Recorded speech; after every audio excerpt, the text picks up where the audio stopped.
facts wrong in regards to proper dental care can be incredibly dangerous. We're here with Toronto's leading dental expert, Dr. Natalie Archer of Archer Dental, who's going to debunk some popular dental myths and help us keep our smiles shining bright. Hello, Dr. Archer. Hi there, Rebecca. Thanks for being here. Thanks for having me. So you have a dental quiz for us today. I do. Okay, I'm ready for the first question. So, myth or fact? Poor oral health affects your mouth only. I'm gonna say that that's a myth just because I feel like if there's some kind of infection in your mouth, it's gonna affect the rest of your body. Bingo. So that's right. Yay! Yay. Okay. So it's true. Absolutely. Everything is connected. Yeah. Our mouth is our primary portal to the body. So whatever goes in our mouth goes through the rest of our body. Right. So things like not eating proper foods, not having proper nutrition can affect our bone, our jawbone.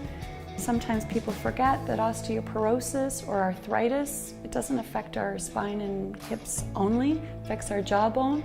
Without a proper amount of bone, our teeth fall out. Right, makes sense. Absolutely. So especially for expectant mothers out there, it's really important on what they eat, making sure they get the right nutrition with things like vitamin B6 deficiencies, vitamin B12 deficiencies, can even put babies at risk of cleft lip palate formations.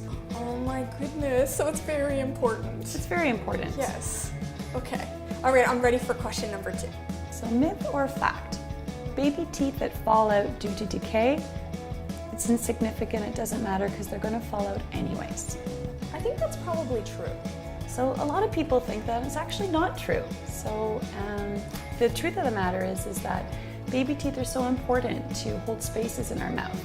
If we lose our teeth too early due to decay or infection, it can affect the permanent teeth from going into the wrong space. It can affect the way that the bite goes in. We see a lot of malpositioned teeth. Interesting. I didn't know they were that important. They are. All right. All right. I'm not doing well so far, but let's move on to 3. You will, you will. Okay. So if your teeth and mouth feel fine, they probably are fine.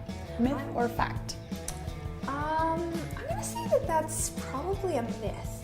Yeah, so you're right. Yes. And that's one of the things that's probably the most common widespread problem or misconception out there. There's all these people walking around that don't feel they need to see the dentist because nothing's hurting or bothering them. And that demographic of people, especially people with no dental insurance, really leave things too long.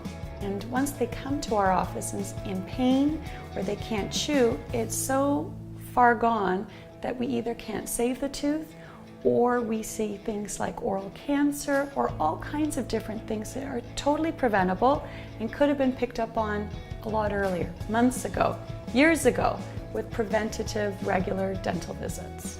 Okay, do you have another question for me? So this question's for you because I know you have a sweet tooth. Okay. Myth or fact? More sugar means more tooth decay, and it's better to brush your teeth right after you eat something sugary or sweet. I'm gonna say for sure that's a fact. So it's a trick question, and it's actually false. It's a myth. So believe it or not, that it's not the amount of sugar that causes the tooth decay, it's the amount of time that the sugar is sitting on the teeth that causes the tooth decay. So here's a crazy thing. When you look at the data or the scientific evidence out there, Yeah.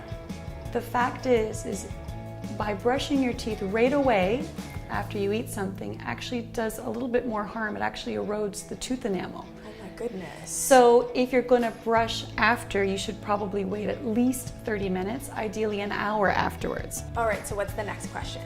This was a little twist. Doctors say that an apple a day keeps the doctor away. Yeah. And I'm sure everybody would love to keep the dentist away. Sure. So the question is an apple a day, does it keep the dentist away? I think that that's probably a fact. It's actually a little bit of a myth, or could be argued to be a myth. Things like a green apple that probably a lot of us love, that nice, acidic, tart apple. It's just like the question we talked about before. Eating it slowly can actually do more enamel destruction than by chopping up an apple quickly and eating it, or having something to eat after the apple that will protect the enamel of our teeth. Great. Okay, well, thank you for this. My pleasure, my pleasure.